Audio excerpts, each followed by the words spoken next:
Hello, and welcome back to Baby Elias's stories.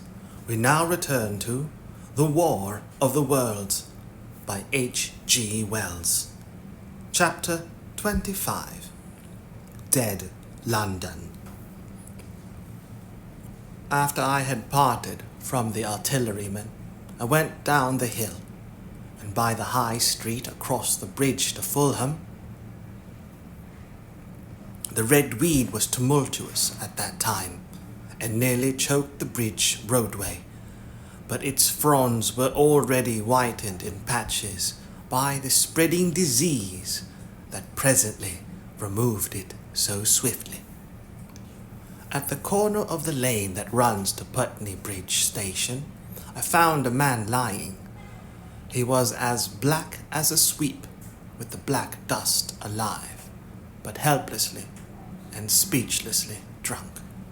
I could get nothing from him but curses and furious lunges at my head.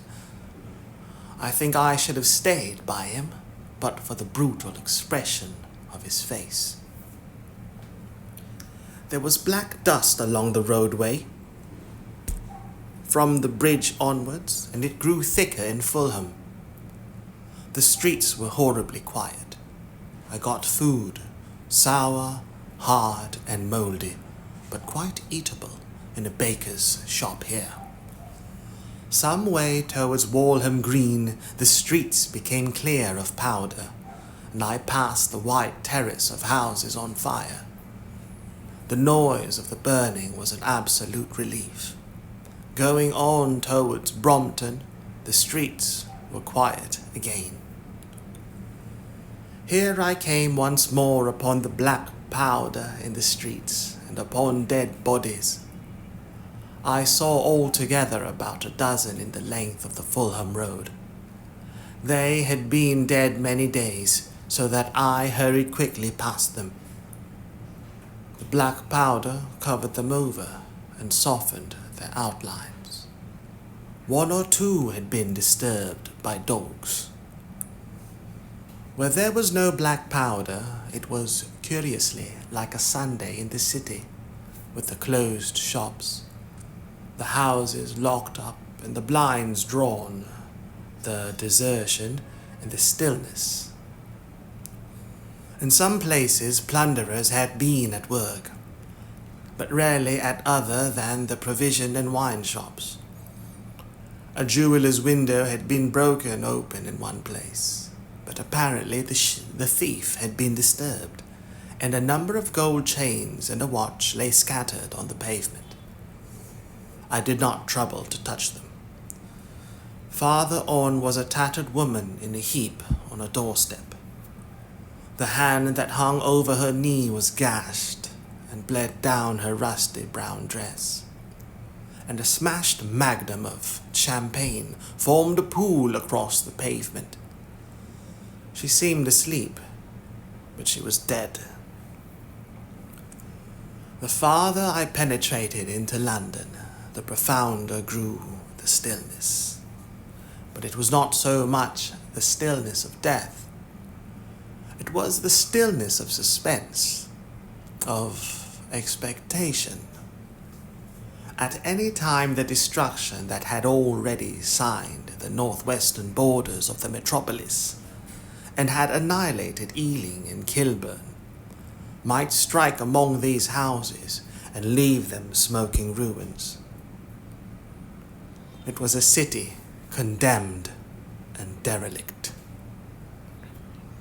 In South Kensington the streets were clear of dead and of black powder. It was near South Kensington that I first heard the howling. It crept almost imperceptibly upon my senses. It was a sobbing alternation of two notes. Oola, oola, oola, oola, keeping on perpetually. When I passed streets that ran northward, it grew in volume, and houses and buildings seemed to deaden and cut it off again. It came in a full tide down Exhibition Road. I stopped, staring towards Kensington Gardens, wondering at this strange, remote wailing. It was as if that mighty desert of houses had found a voice for its fear and solitude. "Ola, ola, ola, ola," wailed that superhuman note. Great waves of sound sweeping down the broad, sunlit roadway, between the tall buildings on each side. I turned northward, marveling, towards the iron gates of Hyde Park. I had half a mind to break into the Natural History Museum and find my way up to the summits of the towers, in order to see across the park. But I decided to keep to the ground, where quick hiding was possible, and so went on up the Exhibition Road. All the large mansions on each side of the road were empty and still, and my footsteps echoed against the sides of the houses. At the top, near the park gate, I came upon a strange sight. A bus overturned, and the skeleton of a horse picked clean. I puzzled over this for a time, and then went on to the bridge over the Serpentine. The voice grew stronger and stronger, though I could see nothing above the housetops, on the north side of the park, save a haze of smoke to the northwest. "Ola, ola, ola, ola," cried the voice, coming, as it seemed to me, from the district about Regent's Park. The desolating cry worked up my mind. The mood that had sustained me passed. The wailing took possession of me. I found I was intensely weary, footsore, and now again hungry and thirsty. It was already past noon. Why was I wandering alone in this city of the dead? Why was I alone when all London was lying in state and in its black shroud? I felt intolerably lonely. My mind ran on old friends that I had forgotten for years. I thought of the poisons in the chemists' shops, of the liquors the wine merchants stowed. I recalled the two sodden creatures of despair, who, so far as I knew, shared the city with myself. I came into Oxford Street by the Mabel Arch, and here again were black powder and several bodies, and an evil, ominous smell from the gratings of the cellars of some of the houses. I grew very thirsty after the heat of my long walk. With infinite trouble I managed to break into a public house and get food and drink. I was weary after eating, and went into the parlour behind the bar, and slept on the black horsehair sofa I found there.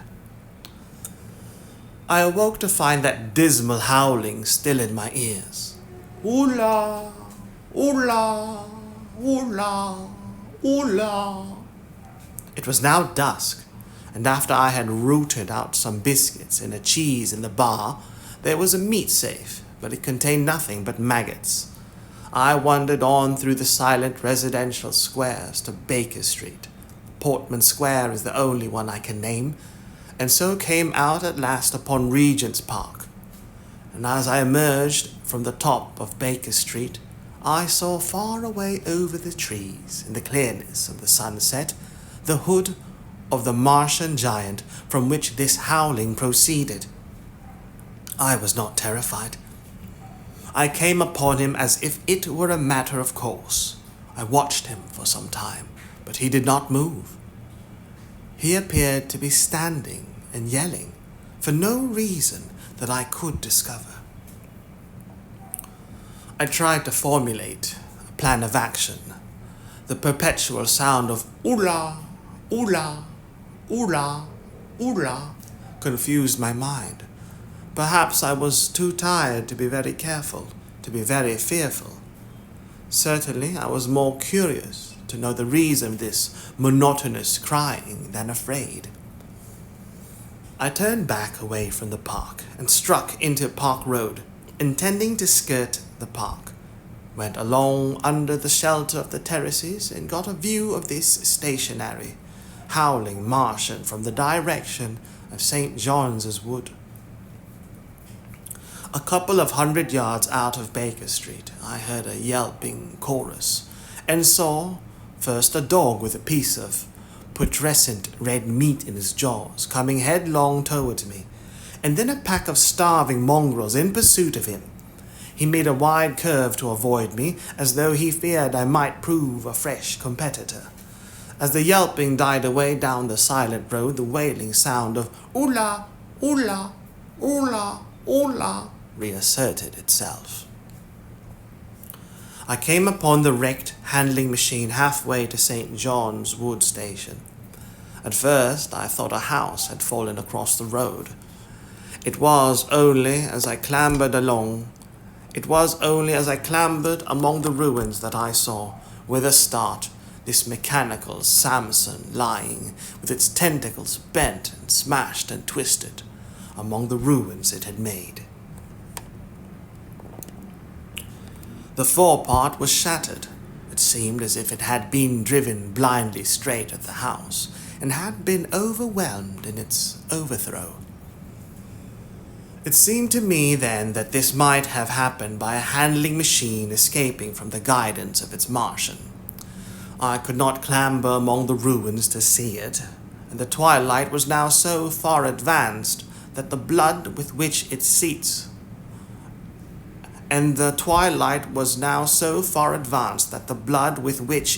was smeared, and the gnawed gristle of the Martian that the dogs had left, were invisible to me. Wondering still more at all that I had seen, I pushed on towards Primrose Hill. Far away through a gap in the trees I saw a second Martian, as motionless as the first, standing in the park towards the zoological gardens, and silent. A little beyond the ruins about the smashed handling machine, I came upon the red weed again, and found the Regent's Canal, a spongy mass of dark red vegetation. As I crossed the bridge, the sound of "oola, oola, oola, oola" ceased. It was, as it were, cut off. The silence came like a thunderclap. The dusky houses about me stood faint and tall and dim. The trees towards the park were growing black. All about me the red weed clambered among the ruins, writhing to get above me in the dimness. Night, the mother of fear and mystery, was coming upon me. But while that voice sounded, the solitude, the desolation had been endurable. By virtue of it, London had still seemed alive, and the sense of life about me had upheld me. Then suddenly a change, the passing of something, I knew not what, and then a stillness that could be felt, nothing but this gaunt quiet. London about me gazed at me spectrally. The windows in the white houses were like the eye sockets of skulls. About me my imagination found 1,000 noiseless enemies moving. Terror seized me, a horror of my temerity. In front of me the road became pitchy black as though it was tarred, and I saw a contorted shape lying across the pathway. I could not bring myself to go on. I turned down St. John's Wood Road and ran headlong from this unendurable stillness towards Kilburn. I hid from the night and the silence until long after midnight in a cabman's shelter in Harrow Road. But before the dawn my courage returned, and while the stars were still in the sky, I turned once more towards Regent's Park. I missed my way among the streets and presently saw down a long avenue in the half-light of the early dawn, the curve of Primrose Hill. On the summit, towering up to the fading stars, was a third Martian, erect and motionless like the others. An insane resolve possessed me.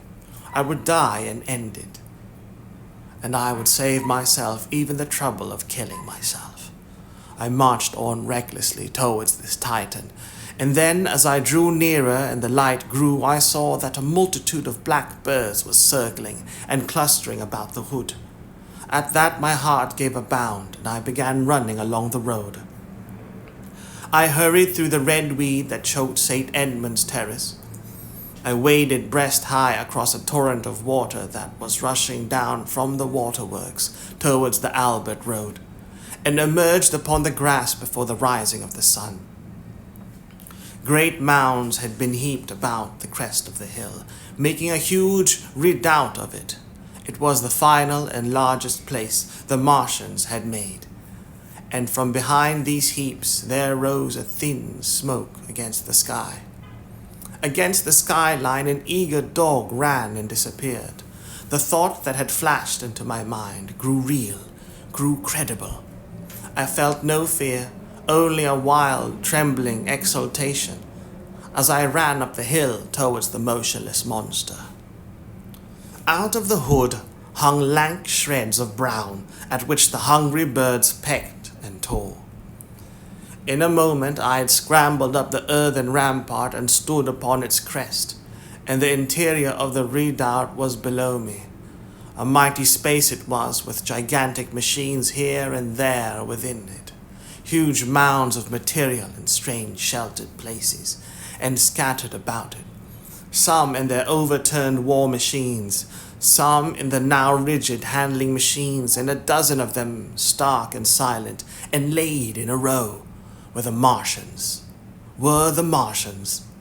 dead, slain by the putrefactive and diseased bacteria against which their systems were unprepared, slain as the red weed was being slain, slain after all man's devices had failed, by the humblest things that God in his wisdom had put upon this earth.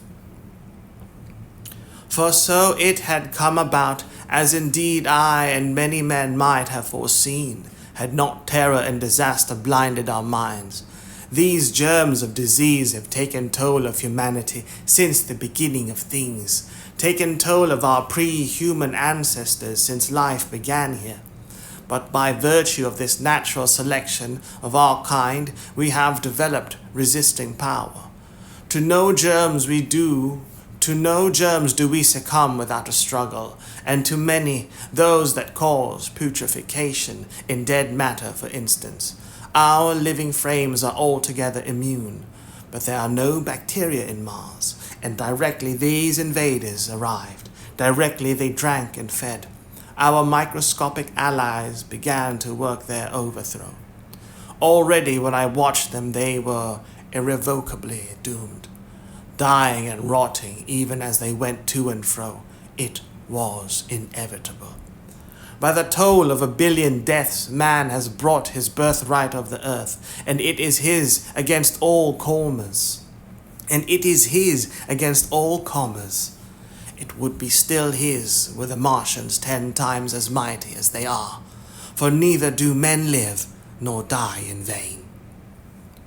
Here and there they were scattered, nearly 50 altogether, in that great gulf they had made, overtaken by a death that must have seemed to them as incomprehensible as any death could be. To me also at that time this death was incomprehensible. All I knew was that these things that had been alive and so terrible to men were dead. For a moment I believed that the destruction of Sennacherib had been repeated, that God had repented, that the angel of death had slain them in the night. I stood staring into the pit, and my heart lightened gloriously, even as the rising sun struck the world to fire about me with his rays. The pit was still in darkness. The mighty engines, so great and wonderful in their power and complexity, so unearthly in their tortuous forms, rose weird and vague and strange out of the shadows towards the light. A multitude of dogs I could hear fought over the bodies that lay darkly in the depth of the pit far below me. Across the pit, on its further lip, Flat and vast and strange lay the great flying machine with which they had been experimenting upon our denser atmosphere when decay and death arrested them. Death had come not a day too soon. At the sound of a cawing overhead, I looked up at the huge fighting machine that would fight no more forever. At the tattered red shreds of flesh that dripped down upon the overturned seats on the summit of Primrose Hill. I turned and looked down the slope of the hill to where, enhaloed now in birds, stood those other two Martians that I had seen overnight, just as death had overtaken them. The one had died even as it had been crying to its companions. Perhaps it was the last to die, and its voice had gone on perpetually until the force of its machinery was exhausted. They glittered now, harmless tripod towers of shining metal in the brightness of the rising sun. All about the pit, and saved as by a miracle from everlasting destruction, stretched the great mother of cities. Those who have only seen London veiled in her sombre robes of smoke can scarcely imagine the naked clearness and beauty of the silent wilderness of houses. Eastward, over the blackened ruins of the Albert Terrace and the splintered spire of the church, the sun blazed, dazzling in a clear sky, and here and there some facet in the great wilderness of roofs caught the light and glared with a white intensity. Northward were Kilburn and Hampstead, blue and crowded with houses. Westward the great city was dimmed, and southward, beyond the Martians, the green waves of Regent's Park, the Langham Hotel, the dome of the Albert Hall, the Imperial Institute, and the giant mansions of the Brompton Road came out clear and little in the sunrise. The jagged ruins of Westminster rising hazily beyond. Far away in blue were the Surrey hills, and the towers of the Crystal Palace glittered like two silver rods. The dome of St. Paul's was dark against the sunrise, and injured, I saw for the first time, by a huge gaping cavity on its western side. And as I looked at this wide expanse of houses and factories and churches, silent and abandoned, as I thought of the multitudinous hopes and efforts, the innumerable hosts of lives that had gone to build this human reef, and of the swift and ruthless destruction that had hung over it all, when I realized that the shadow had been rolled back, and that men might still live in the streets, and this dear, vast, dead city of mine be once more alive and powerful, I felt a wave of emotion that was near akin to tears. The torment was over. Even that day the healing would begin. The survivors of the people scattered over the country, leaderless, lawless, foodless, like sheep without a shepherd. The thousands who had fled by sea would begin to return. The pulse of life, growing stronger and stronger, would beat again in the empty seats and pour across the vacant squares. Whatever destruction was done, the hand of the destroyer was stayed. All the gaunt wrecks, the blackened skeletons of houses that stared so dismally at the sunlit grass of the hill, would presently be echoing with the hammers of the restorers and ringing with the tapping of their trowels. At the thought, I extended my hands towards the sky and began thanking God. In a year, thought I, in a year. With overwhelming force came the thought of myself, of my wife, and the old life of hope and tender hopefulness that had ceased forever. The final chapter of The War of the Worlds by H.G. Wells. Chapter 26. Wreckage. And now comes the strangest thing in my story, yet perhaps it is not altogether strange. I remember clearly and coldly and vividly all that I did that day until the time that I stood weeping and praising God upon the summit of Primrose Hill. And then I forget. Of the next 3 days I know nothing. I have learned since that, so far from my being the first discoverer of the Martian overthrow, several such wanderers as myself had already discovered this on the previous night. One man, the first, had gone to St. Martin's le Grand, and while I sheltered in the cabman's hut, he contrived to telegraph to Paris. Thence the joyful news had flashed all over the world. 1,000 cities, chilled by ghastly apprehensions, suddenly flashed into frantic illuminations. They knew of it in Dublin, Edinburgh, Manchester, Birmingham.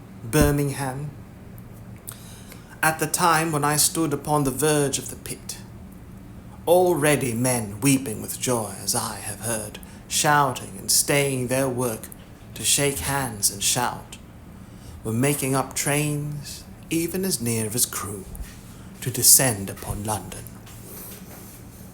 The church bells that had ceased a fortnight since suddenly caught the news, until all England was bell-ringing.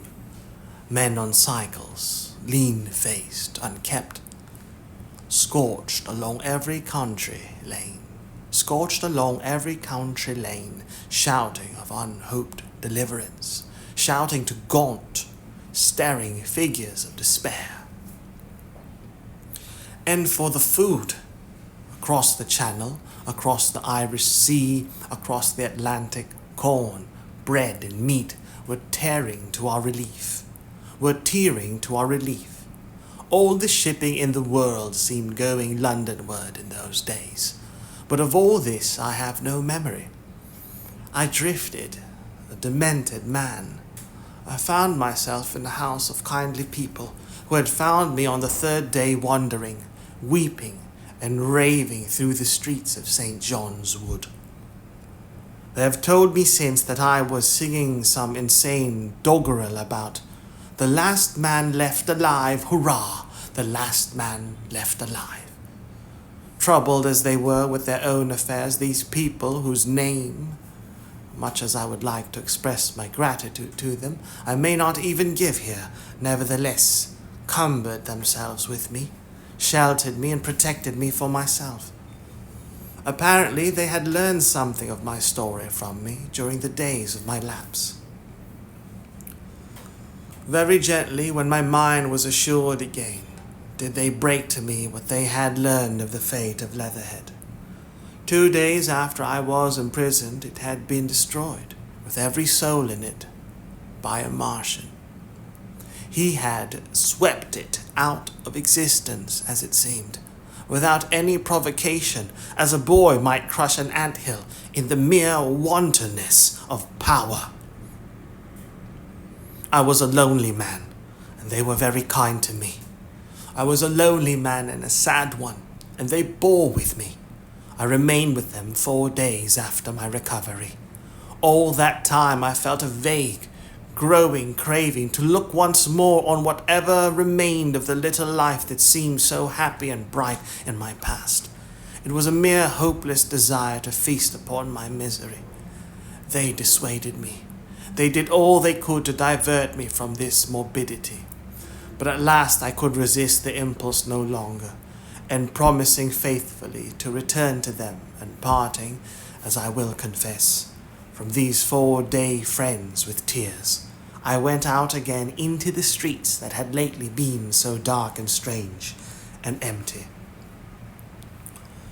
Already they were busy with returning people, and places even there were shops open, and I saw a drinking fountain running water. I remember how mockingly bright the day seemed as I went back on my melancholy pilgrimage to the little house at Woking. How busy the streets and vivid the moving life about me. So many people were abroad everywhere, busied in 1,000 activities, that it seemed incredible that any great proportion of the population could have been slain. But then I noticed how yellow were the skins of the people I met, How shaggy the hair of the men, how large and bright their eyes, and that every other man still wore his dirty rags.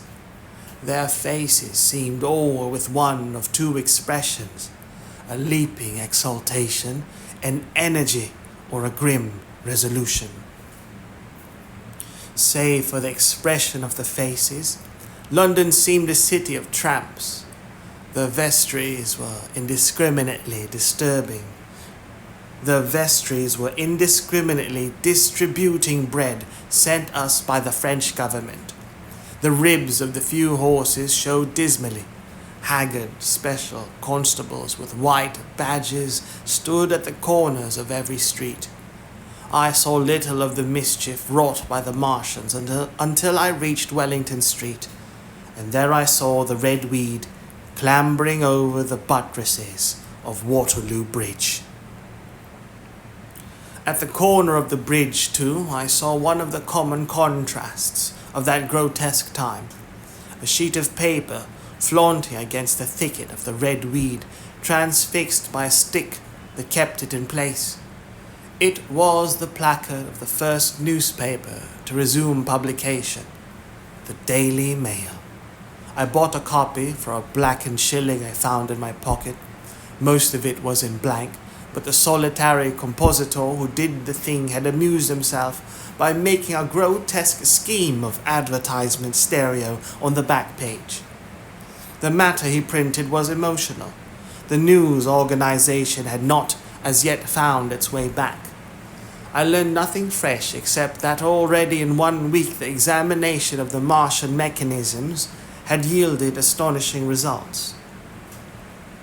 Among other things, the article assured me what I did not believe at the time, that the secret of flying, quote unquote, was discovered.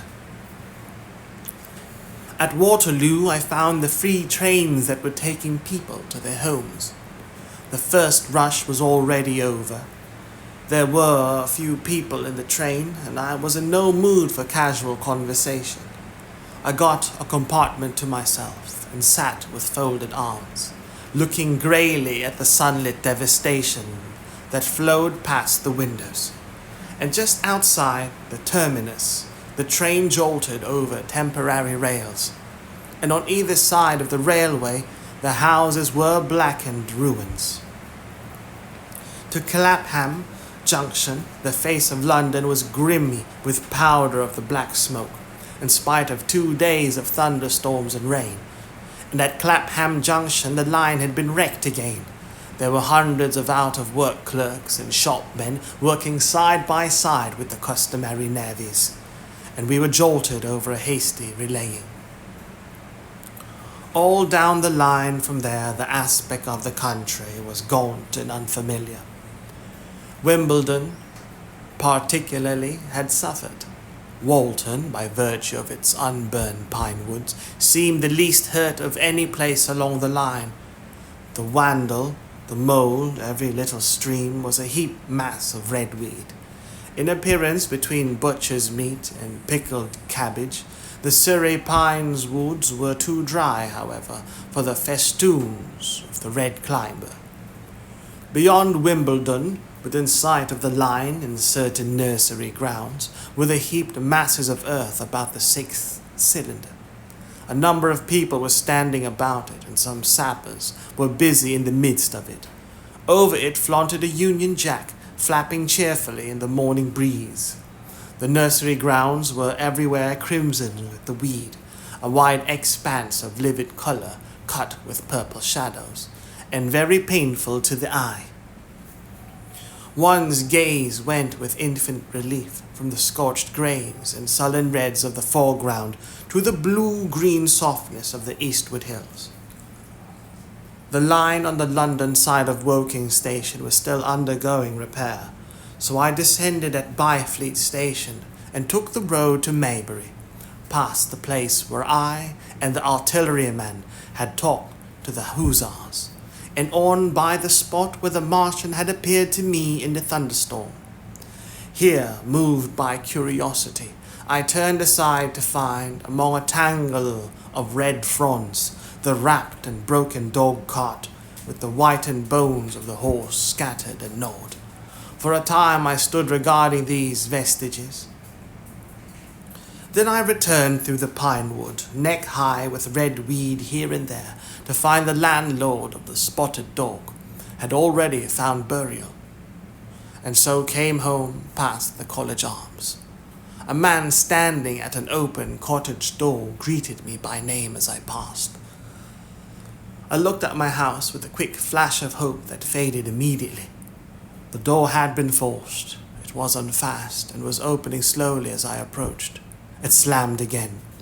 The curtains of my study fluttered out of the open window from which I and the artilleryman had watched the dawn. No one had closed it since. The smashed bushes were just as I had left them nearly 4 weeks ago. I stumbled into the hall, and the house felt empty. The stair carpet was ruffled and discolored where I had crouched, soaked to the skin from the thunderstorm the night of the catastrophe. Our muddy footsteps I saw still went up the stairs. I followed them to my study and found lying on my writing table still, with the selenite paper weight upon it, the sheet of work I had left on the afternoon of the opening of the cylinder. For a space I stood reading over my abandoned arguments. It was a paper on the probable development of moral ideas, the development of the civilizing process, and the last sentence was the opening of a prophecy. In about 200 years, I had written, we may expect... The sentence ended abruptly.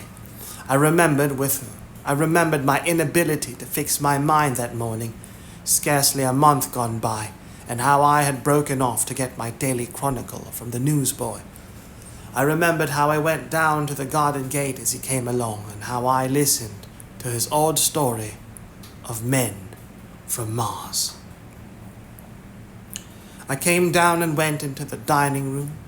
There were the mutton and the bread, both far gone now in decay, and a beer bottle overturned, just as I and the artilleryman had left them. My home was desolate. I perceived the folly of the faint hope I had cherished so long. And then a strange thing occurred. "It is no use," said a voice. "The house is deserted. No one has been here these 10 days. Do not stay here to torment yourself. No one escaped but you." I was startled. Had I spoken my thought aloud? I turned, and the French window was open behind me. I made a step to it and stood out looking. And there, amazed and afraid, even as I stood amazed and afraid, were my cousin and wife. My wife, white and tearless. She gave a faint cry. "I came," she said. "I knew. She put her hand to her throat, swayed. I made a step forward and caught her in my arms. The end. Good night, baby Elias. Good night, baby John Wolfe. Ow!